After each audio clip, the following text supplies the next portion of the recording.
It must have backed up right here, they say, right? Okay. Is that okay? Back up, please. Back up, please. Back up, please. I want to make sure. What began as a routine police call in Moses Lake, Washington, would soon unravel into one of the most disturbing family tragedies the community had ever witnessed. At the center of it all was 75-year-old Richard Andrews, a hardworking businessman, father, and grandfather who had spent years building a quiet life. Family members later told investigators that Richard had planned to go on a hunting trip, but as the days passed, something didn't feel right. His phone had been left behind, his wallet was still inside the house, even his glasses and medication hadn't moved. For the people who knew Richard best, those weren't the actions of a man who had simply left town. Long before anyone realized Richard was missing, officers had already crossed paths with someone who would soon become the center of the investigation.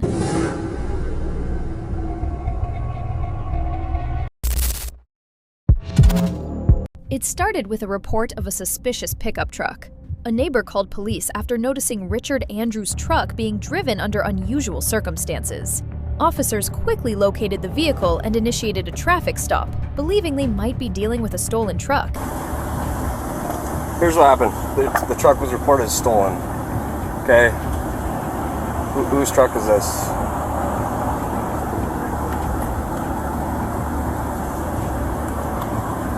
You talk to me, man.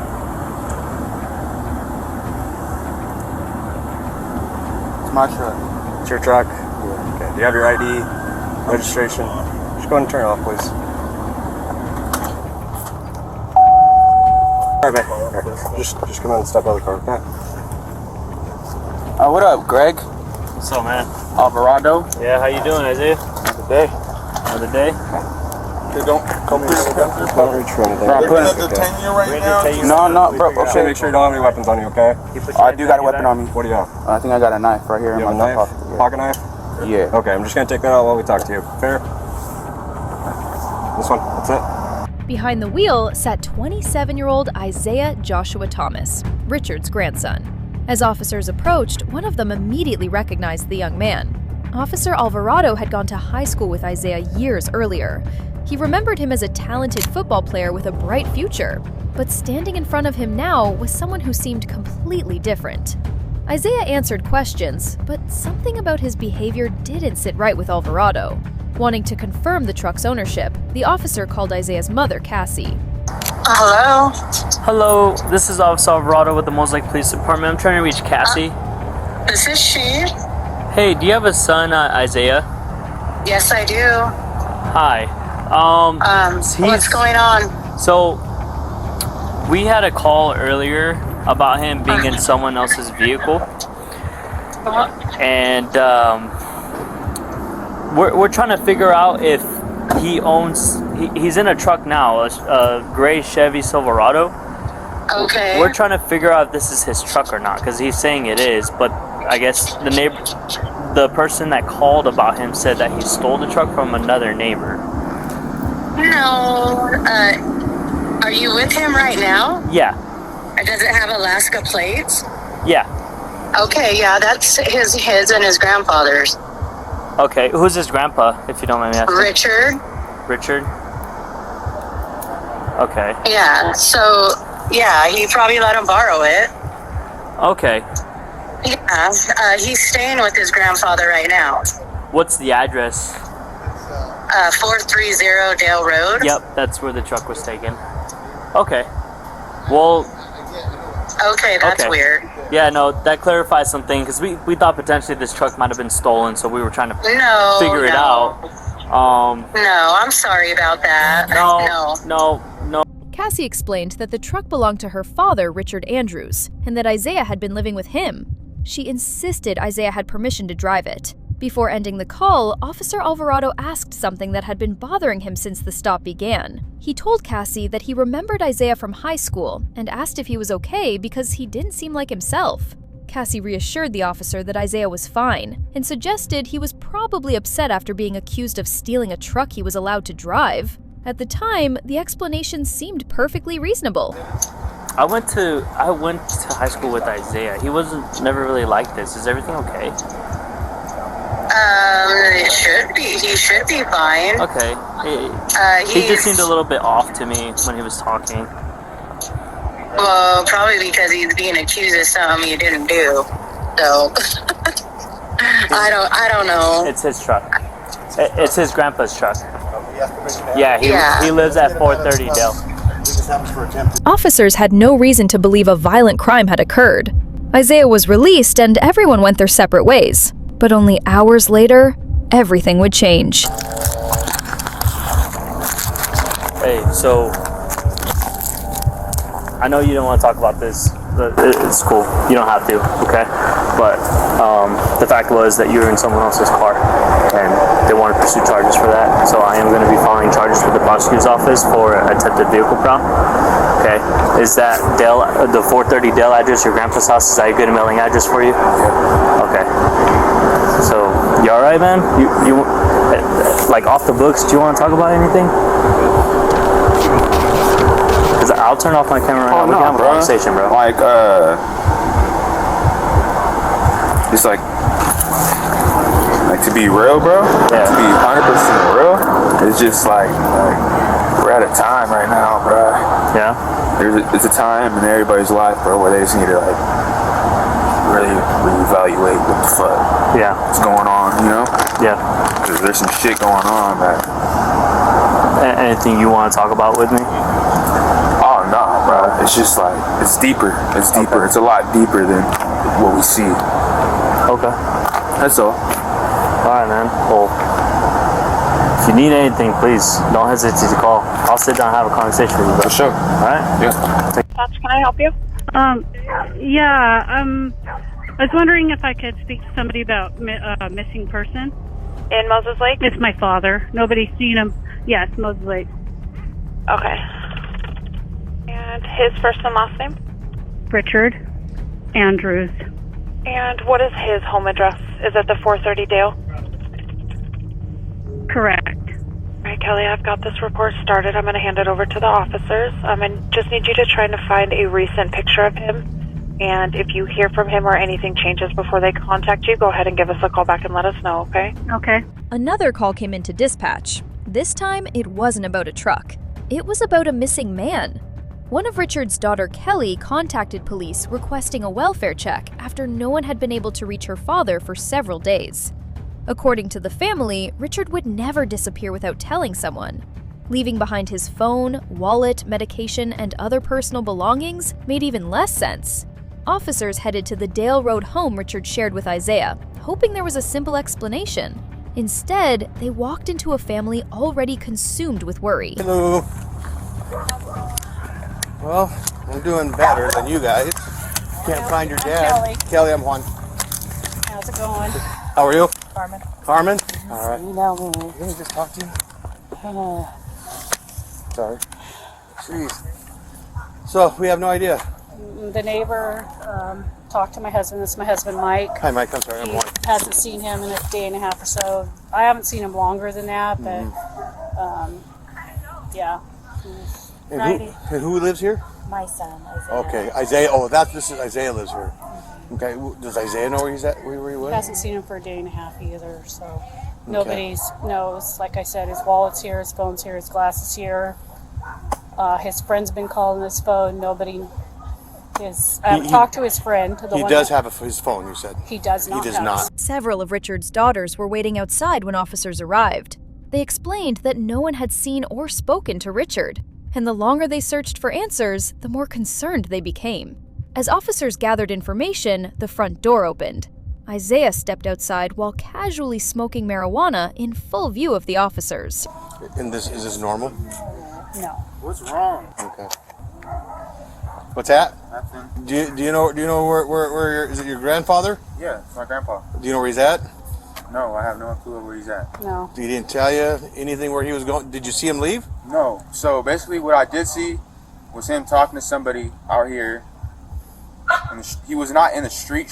He was kind of like parked a little farther out. Like he pulled off to the side a little bit. They're talking in the window. I looked down. That's it.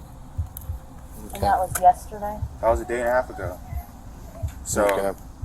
That's what he told me too, about a day and a half. Okay. So, Okay.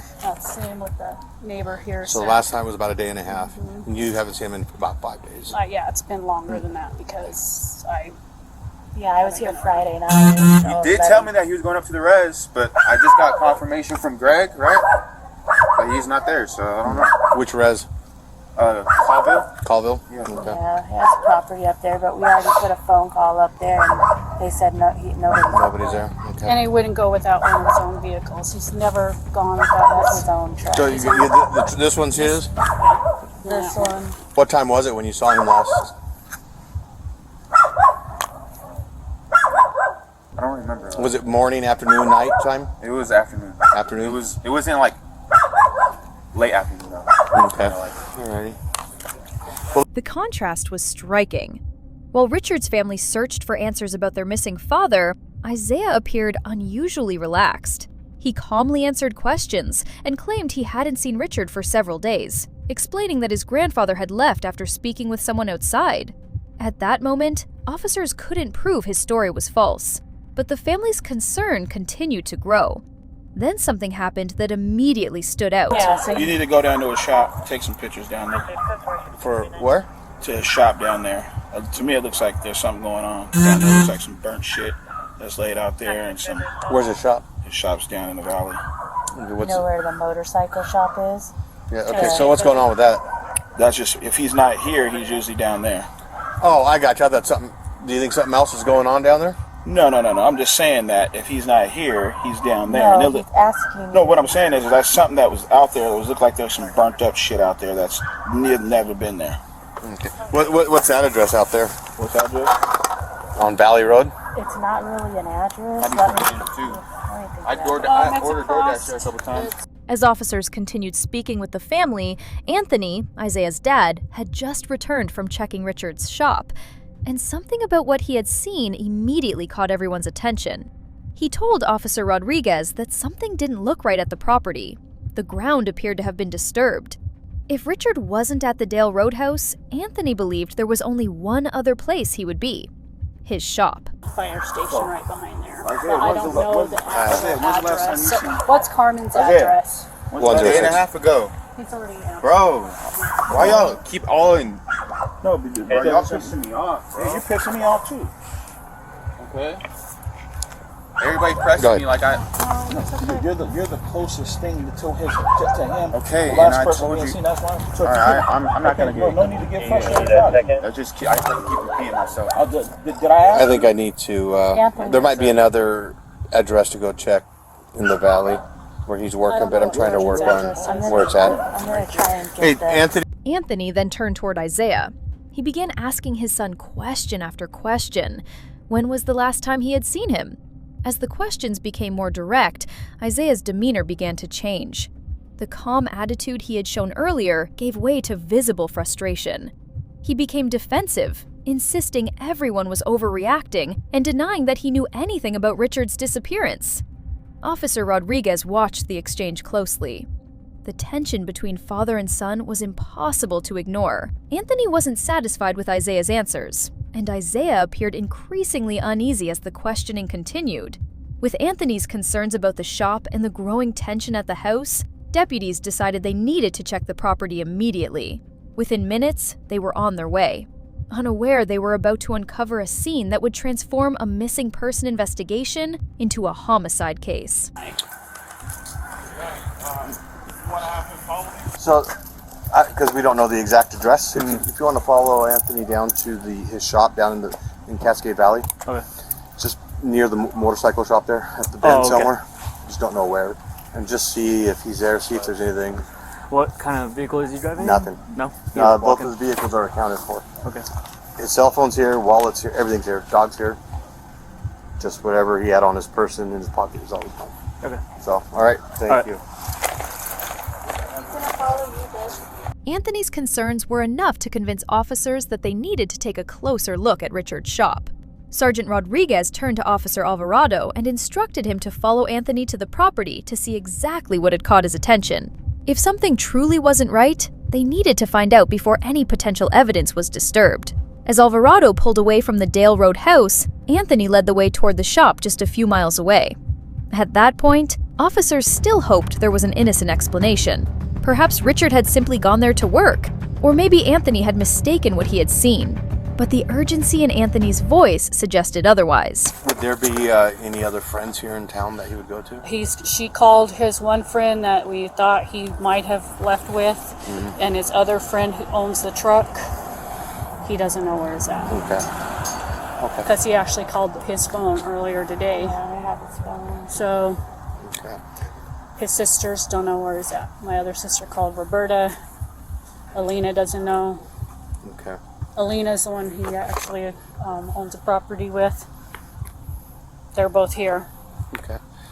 While Sergeant Rodriguez remained behind speaking with the family, Cassie quietly followed Sergeant Rodriguez to his patrol vehicle, away from Isaiah and the rest of the family. She made a request no officer expects to hear from a parent. She asked him to put her own son in handcuffs.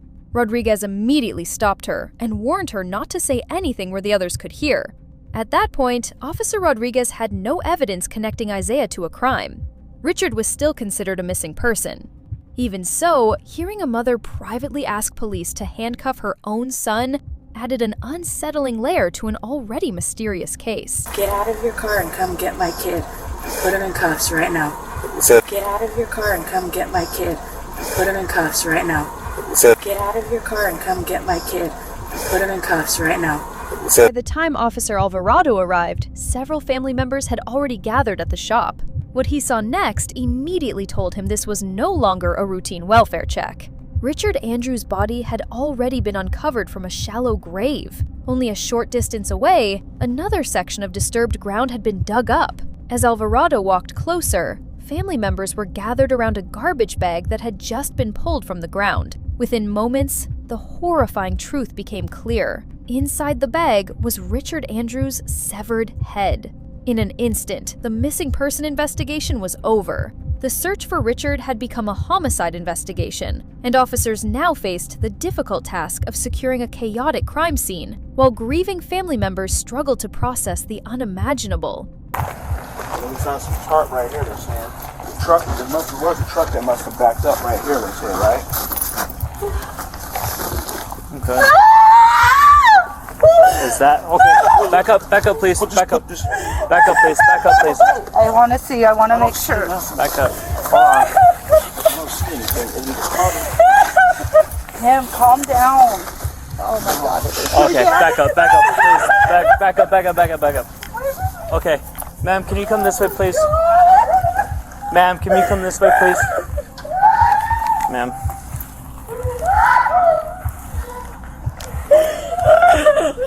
.141 mag. I need 106 to my location.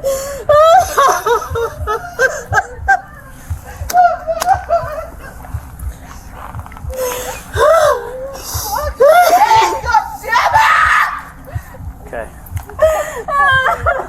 Ma'am, can you take her over there, please? Please. This is now a crime scene. We need to get Yes, I know. I'm trying to get him. Okay, I know. Oh, Kelly.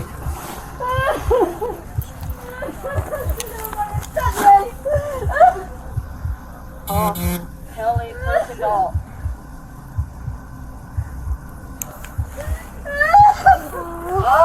Okay. Can you come this way, please? Sarge, he's buried in the ground. There's someone buried underneath the ground.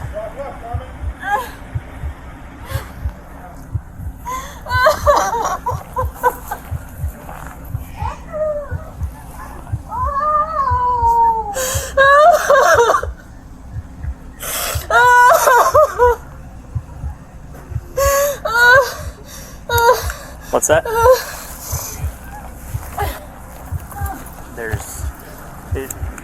It appears he is buried in the ground, Sarge.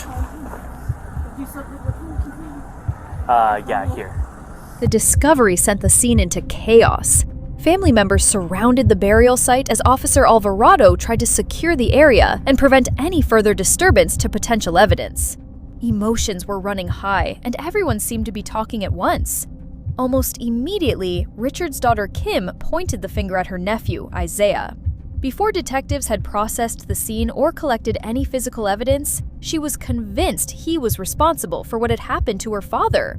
For the deputy on scene, the situation was becoming increasingly difficult to control. What had started as a welfare check had suddenly become an active homicide investigation, and the priority was now preserving the crime scene while trying to keep grieving family members from contaminating crucial evidence.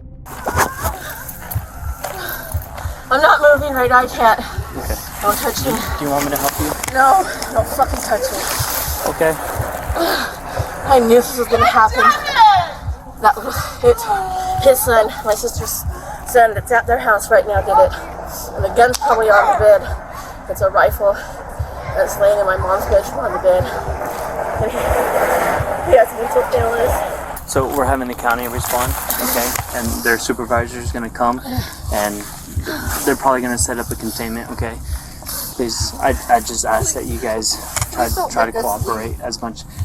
I can't make any promises. No, we're not leaving. Okay, well, ma'am, I'm not going anywhere right now. I will tell you this. Is somebody over there getting that little psychopath? Hold on. If you want to do what's best for No, what I want to do right now, is go to okay? my dad's house. I just need you guys. Do something. Please don't, okay? I just need you guys to at least try to have some understanding, okay? And I want you guys to listen, please. Can you do that for us? That way we can make sure that we do things right. Okay? Is that fair for me to ask? What do you want to ask? To just listen. To just listen, please. Please don't go inside either, okay? If I can have you guys just stand right here next to my patrol vehicle, that way I can set up some sort of containment here, okay?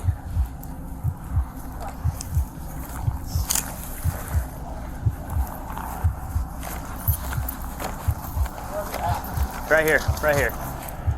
He's under there. We didn't touch it, did we? They touched it when I was coming up here. They were touching it. Ma'am, let's get away, please. Ma'am, we need a preserve, okay? Come on, we need to make sure that we do this, okay? I'm right here. Do you want my hand? No. Okay. I'm sorry. Please. Yeah. Just stand over here, please. Okay, so we have this, Sarge, and then it looks like there's some stuff burned over on this side, right?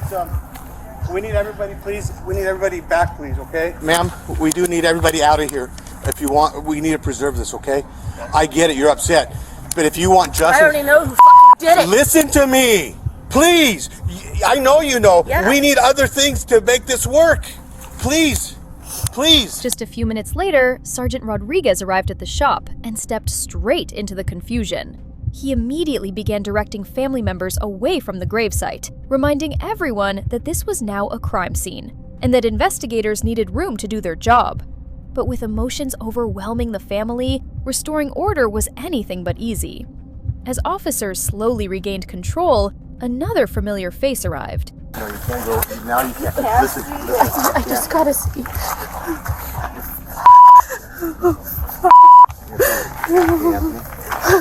Please, I'll just look over the truck. I'm not gonna go across the line. I won't She go. wants to look over the line.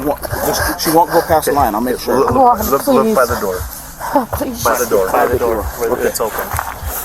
Okay. Right I'm not gonna go my away. right shoulder. The tarp is right there. Okay? But this is as far as you can go, okay? Please do not get any closer.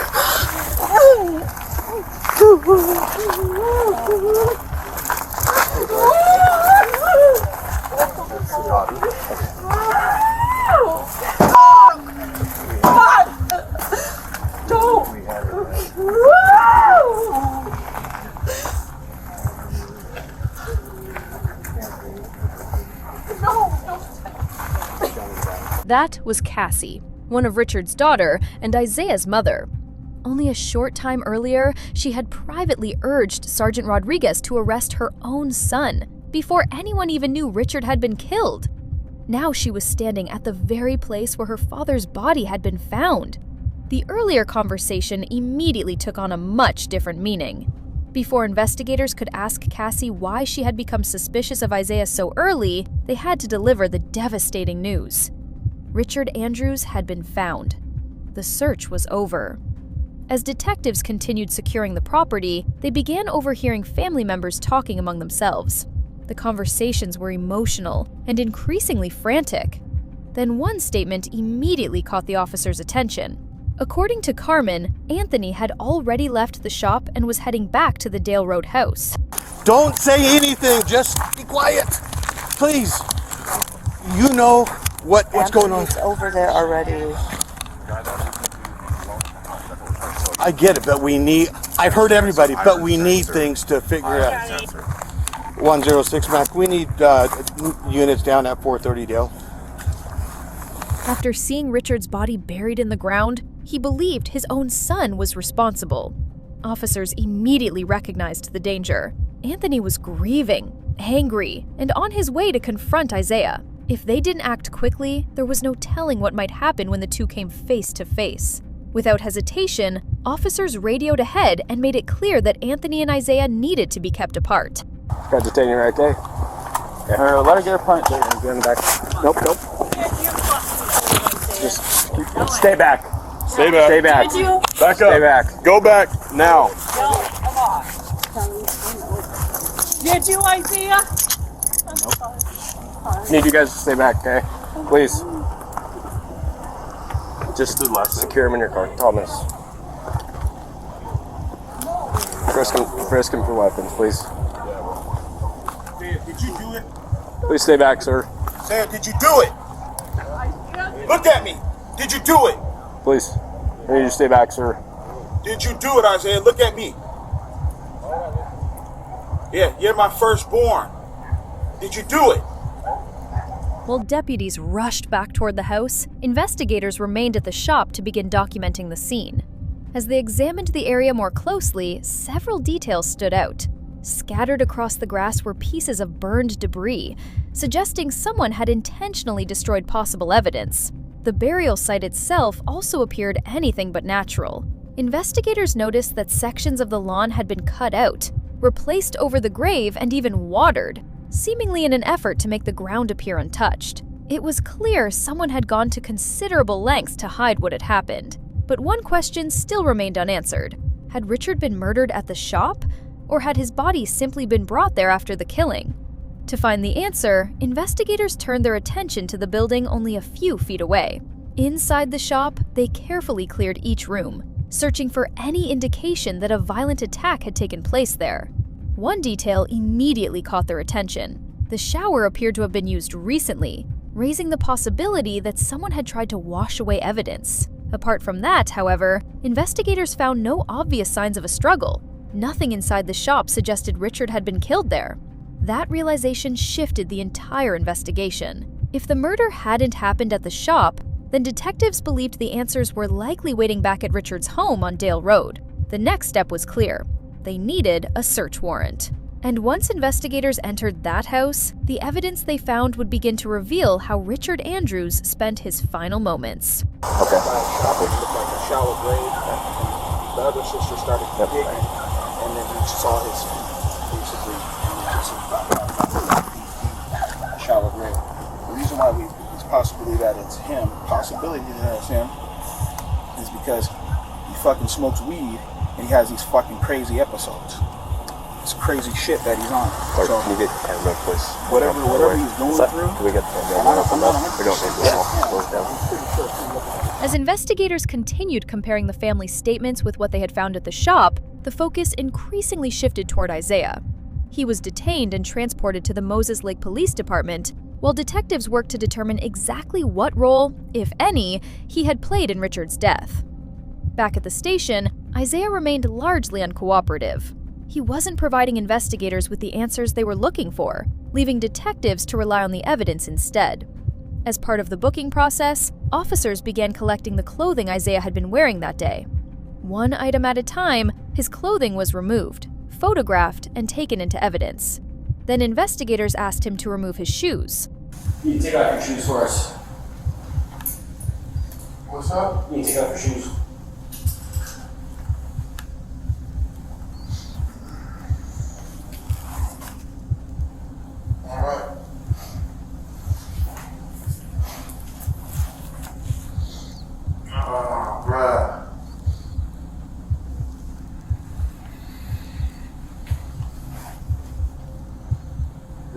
shirts you had on?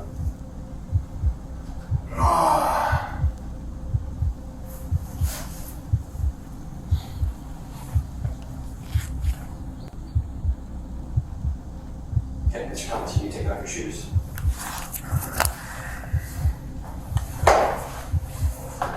And then take off your sweatshirt. Bruh, it's hell cold. Okay, I'll try to get you another blanket. You got 2 blankets there.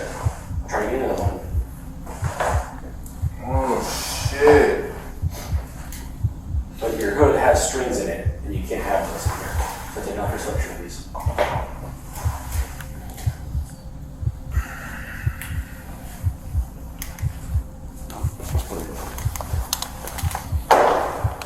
As officers examined the shoes more closely, they immediately noticed something that hadn't been documented earlier.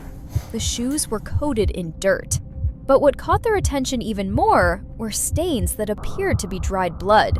It was the first piece of physical evidence that could potentially connect Isaiah to the investigation. On its own, it wasn't enough to prove he had killed Richard. The stains would still need to be tested and compared with the growing body of forensic evidence. But for detectives, it was the first tangible clue linking Isaiah to a case that, until then, had been built largely on suspicious behavior and the family's concerns. As the day came to an end, investigators had collected evidence from the shop, secured Richard's home, detained Isaiah, and begun processing the items taken from him at the station. Now came the painstaking work of putting every piece together: witness statements, the crime scenes, forensic evidence, and the interviews with Richard's family. Only by comparing all of it could detectives reconstruct what they believed had happened to Richard Andrews and determine whether the evidence supported the suspicions that had been growing since the very beginning. The following days would provide those answers, as investigators began interviewing Richard's closest relatives, one by one, each offering another piece of a story that was becoming more disturbing with every passing hour. The following days became critical to the investigation. With the crime scene secured and evidence now being processed, detectives shifted their focus to the people who knew Richard Andrews best. One by one, family members were brought in for formal interviews, as investigators worked to reconstruct Richard's final days and determine exactly what had happened. The first interview was with Anthony, Richard's son-in-law and Isaiah's father. Detectives knew Anthony had played a key role from the very beginning. He was the one who had raised concerns about Richard's shop, and officers had witnessed the tense exchange between him and Isaiah during the welfare check. Investigators wanted to know what made Anthony become so suspicious of his own son, and whether he had noticed anything unusual before Richard disappeared. Got a call, and Kim is like, "You guys need to come down here," and Isaiah's acting crazy. And I'm like, call the cops. Like, why do I need to get into this? Because I've already washed my hands with this. I don't want to be a part of this. I just need for him to be like, he needs to learn, you know? Yeah. Because my deal is that I don't let him do it in my house, but you're letting him do it in your house. Mm-hmm. So he's wilding out and was thinking like, okay, he's been gone, you know? And so Cassie's like, we got to go down there and we have to like talk to him. I was like, no, we don't. So Cassie reaches up because he left all that pills that he was there. He left them there. And so Cassie like grabbed the anxiety pill and another pill, and she's like, "What if I can get him to take these?" I was like, "You ain't gonna get him to take shit, you know, really." And so we go down there and we walk in the house. And as soon as we get in the house, he's like, he has this big bag of weed that you could tell that he got from like the dispenser or whatnot. Mm-hmm. It's big. On my eyes, you know, it was about this big. Yeah. And I didn't know they made weed like that. Yeah. So, and he's sitting there and he has a bong. And I walk in, he has a big butcher knife, right? And me, I'm like, Dad, here I go. I'm like, man, what the hell you doing? You know? Like, what the hell you doing? He's like, what the f*** you doing here? Like, this is what you kicked me out the house for, right? I was like, yeah. He says, what the f*** you doing here? This has nothing to do with you. And I was like, listen here, man. Your aunt was scared because you're wilding out up in here. And she says, yeah. And then she kind of like got involved saying, yeah, he says that he had to, like, he couldn't find the keys to the truck because he needed a ride. And so he looks at me, he was like, why didn't you come get me? You called me and told me you were going to come get me on Friday to get. I was like, I don't really talk to you like that, you know? And then he's like, then he stood up and then he just lying. And I was like, man, you need to. And then at this time, here's the door. I had like walked right here and he was sitting at the table. And then he stood up right here. So then I'm looking at him and he was like, say I am. He's got a butcher knife like this. And he's just like, but he's like crying, say I am. And I'm just like, and I was gonna just go for the knife and start rumbling, right? But I've got my reflexes, but I realized if he had got me, my wife ain't strong enough, fast enough. Kim is older, she's not fast enough, strong enough. Joey has a disability, and if he had got me, it would have been all of us, you know. So I just said, I'll leave. That's. I looked in his eyes, and he was like, and I didn't see him. I didn't see him at all. He says, I'll leave. He's like, I said, I'll leave. And so I was just like, I got it out. I got Cassie out there. I said, we're leaving right now. He's like, get the here. And I'm like, we're leaving. I was like, call the cops. Just call them. So she's over there talking to the cops, but I'm looking to make sure that he doesn't do anything to Kim through like their door. I can see like, you know, and I'm looking at him, he sits back down, he's like, why the f*** you call them? And then she's like, because this is my house and you're not going to talk to me like this, Isaiah. And he was like, that's got to be the stupid ass thing. She's like, you're not going to talk to me like this, Isaiah. He's like, this is my house now. And then he was like, and I open up the door and I says, hey man, like, and he was like sitting there at this time because he was like, and then I says, yeah, man, like, where did I mess up, you know, as a father? Did I do something wrong? Like, what did I do? Because this is not you. And he was just like, you're the best dad ever, man. I couldn't ask for a dad, man, better than you, man. It's kind of like, you did everything right. You're a great dad, man. And then Kim's like busts out crying. And then he's just like, get the f*** out of here before I kill you. And I'm like, I close the door and I'm like, all right, like, shit. And I open it up every now and then to just kind of let him know that, hey man, like, and I open up and I'm like, just let you know, man, like, you better straighten up because the cops are on their way. And he was like, you narc, you're a narc, man. You're gonna, and I said, when did you ever become like this guy? Like, what do you mean a narc? Like, what are you talking about? And he was like, yeah, you're gonna get it. You'll see, you'll see. And I'm just like, and so I just walked out because I think Cass said the lights were, you know. So it had to be some minutes where I'm just like watching him talk to Kim. So he's just sitting here talking. But I don't even know if he was like talking, he was just smoking. I was like, from like meeting you, if I open up the door, I could like grab the knife. And I was just like, I wanted to do it. But he's an athlete, you know. I know he's going through it, but he can move real fast, you know. And I was like, man, I don't feel comfortable doing that, you know. During the interview, Anthony described a noticeable change in Isaiah's behavior in the days leading up to Richard's disappearance. Detectives wanted to understand everything he had observed, from Isaiah's attitude at the house to the way he reacted when questioned during the welfare check. Detectives carefully documented Anthony's observations and compared them with what officers had witnessed on body camera earlier that day. His account became another piece of the growing timeline investigators were assembling as they worked to determine exactly what had happened to Richard Andrews. Next came Cassie. She found herself in an unimaginable position, grieving the loss of her father while watching detectives build a case against her son. Investigators returned to the private conversation she had with Sergeant Rodriguez earlier that day. They wanted to understand why she had asked officers to arrest Isaiah before Richard's body had even been discovered. Detectives also questioned her about Isaiah's recent behavior, his relationship with Richard, and whether anything had changed in the days leading up to Richard's disappearance. I'm standing inside with Isaiah and he's sitting at the table, smoking his weed, rolling it, and doing whatever. And I said, Isaiah, where's Grandpa? He's like, I don't know. He's like, it's not unusual for him to be gone. I said, I know, Isaiah. I said, but he wouldn't have gone without his work truck. And then I'm like, Isaiah, his phone and his glasses are here, and his wallet. Well, a truck pulled up. He was talking to somebody.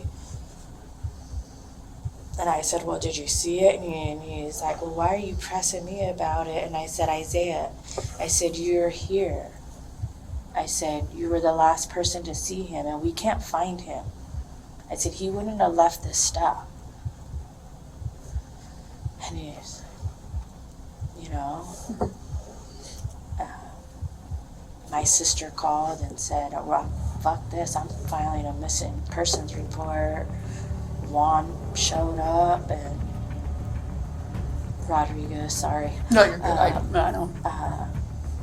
He knows Isaiah everyone. had come outside and was continuing smoking, and Juan asked him questions, and we were filing the paperwork and, you know, trying to get that stuff. He gave us a card, explained to Isaiah, you know, we're asking these questions because you were the last one to see him, and kind of, we're there. My sister says, give me the key. My husband, let me try and focus. He said, I went outside and he wasn't there, and my brother-in-law said, Anthony walked home.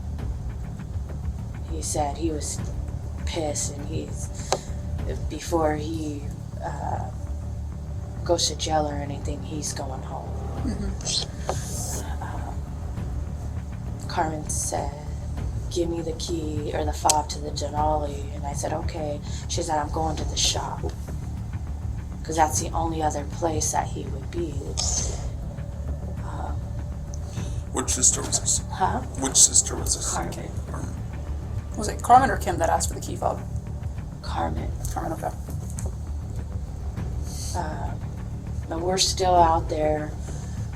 I'm out there, Kelly and Mike are out there, we're talking, and then Juan says, another officer was coming, and then Anthony pulls up in his truck. So he went home and got his. He went home, got his truck, and he called, my husband called me, and he says, I'm going to the shop. That's the only place else he'll be. I'm gonna go look for him there. And I said, okay, and then he shows up, and he says, have the officer follow him, the other officer, down there, because I didn't know the address, and the way it is, it's kind of a weird location. Yeah. And It's so, like not really Stanley Road, but it is. Yeah. So the cop followed him, and Juan says, I'm going to go to the car, you know, figure something out. Well, my husband calls me, and my sister and Kelly and I are standing there. My niece had showed up, Cheyenne, and she's looking through the house and looking in the truck and standing there, and he calls me, he said, I'm sorry. And I ran to Officer Rodriguez's truck, and I said,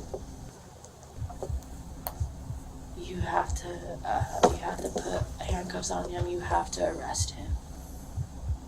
Talking about Isaiah? And Juan's kind of like, and he's like, act normal, because now at this point he has to leave, you know. And I'm like, I said, oh, thank you for the card. And I turned around, and my brother-in-law was sitting in his car, and it's like, roll down the window. I said, call Kelly now, because Kelly is at this point is standing next to my son. And they're on the front yard, and I said, call her and tell her to get in the car now. So he calls her, and he says, Kelly, come to the car.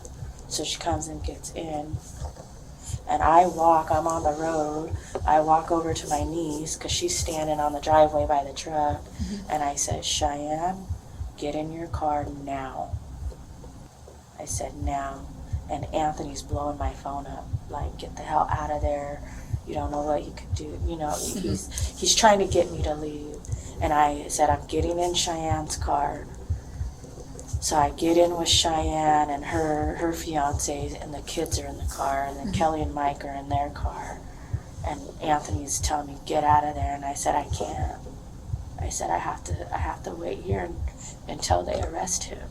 Ben's coming, you know, like, I'm coming to get you. Because he said Isaiah had a big knife in his pants or something. The nephew saw that? Yeah. Did he say anything about what Isaiah told him, or? he said something about, oh, my nephew said, are you packing? He said, no, I don't pack, but he went like that, and he had a knife there. We stayed until more cops pulled up. They put him in the handcuffs. And This is already when... yeah, he's already in cuffs and everything. And Anthony gets me. And we drive down to the shop. But Anthony said he looked at his shoes. It's just like, what's all over his shoes? This is when he's still just kind of standing there detained? Or... No, this is before, so this is what made Anthony go. Oh, this is way before, so like what? When he was walking home or gonna walk home or something.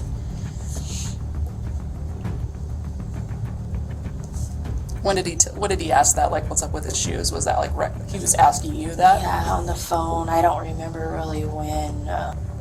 The thing about the shoes is they were brand new Vans, white Vans, like they had dirt marks with tar or something on his shoe. They were just noticeably dirty, like stuff was on them. Throughout the interview, Cassie struggled with an impossible reality. She wasn't just speaking to detectives as Richard's daughter, she was also speaking as Isaiah's mother. Every question forced her to confront two heartbreaking truths at the same time: the loss of her father and the possibility that her own son could somehow be involved. At several points, emotion overwhelmed her as she tried to explain what she had witnessed in the days leading up to Richard's disappearance. Detectives listened carefully, giving her time as she recalled Isaiah's behavior and the growing feeling that something wasn't right. For investigators, Cassie's interview was about more than establishing a timeline. It offered a glimpse into the unimaginable position she had been placed in. A daughter mourning her father while wrestling with the fear that her son may have known far more than he had ever admitted. It was a burden no parent should ever have to carry, and one that would remain with her long after the interview was over. Kelly was then interviewed, as detectives focused on establishing a clear timeline. They asked when she had last spoken with Richard, when the family first became concerned, and what prompted the welfare check. Her statement helped investigators understand that Richard's disappearance was completely out of character, and reinforced why the family immediately knew something was wrong when his personal belongings were found inside the house. Investigators also spoke with Carmen, carefully comparing her account with the statements already provided by the rest of the family. Detectives wanted every detail, no matter how small it was. They asked about Richard's routine, his relationship with Isaiah, and the family's interactions in the days before he vanished. Each interview was compared against the others, looking for consistencies as well as contradictions. Kimberly was interviewed as well. Like the other family members, she helped detectives piece together Richard's final known movements and provided additional context about the family's growing concern before the welfare check. By this point, investigators had collected multiple accounts of the same events, allowing them to build a much clearer picture of what had unfolded. And he reaches down his pants and he pulls out my mom's gun and he puts it on the table, and I'm looking right at him. He's looking through me, and he turns around and he starts to go after my nephew. Yeah. My other nephew. But my nephew sees what I'm looking at, and so I just let him keep his back towards me, and I'm looking at my nephew, so and he's really tall, so he's about a foot taller than Isaiah. And he sees me, and I'm like, and then I got the dirty towel, and I got the gun, and I wrapped it up, and I put it in because my washer, it's like my table, my back door, and my washer and dryer. So I took it and I put it on there in the wash. And he didn't see me do it. And then they were beefing and whatnot still, and then the top ramen got spilt and all this, and then I got in his face, and I'm like, Isaiah, stop. Even if he was gay, it doesn't matter, but you don't ask somebody how you're asking them if they are gay. Yeah. You know? And then he went back to the chair, and he started doing this. And he was just staring at whoever, and I said, and you don't talk like this, and you don't, don't do the shit. As the interviews continued, detectives stopped looking at each statement individually and began comparing them with the physical evidence. Blood evidence recovered from the Dale Road home, the condition of Richard's truck, the burial site at the shop, and the items collected from Isaiah all began forming a timeline that investigators believed explained Richard's final hours. As detectives pieced together the evidence, they concluded that Richard Andrews had not been killed at the shop.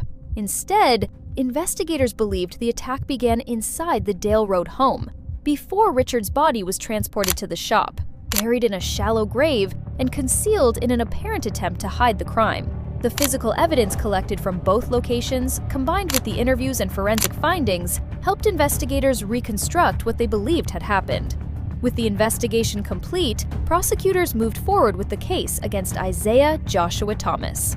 What had started as a routine traffic stop and a missing person report had evolved into one of the most disturbing family homicide investigations Moses Lake had ever seen. Rather than taking the case to trial, Isaiah eventually accepted responsibility for Richard's death.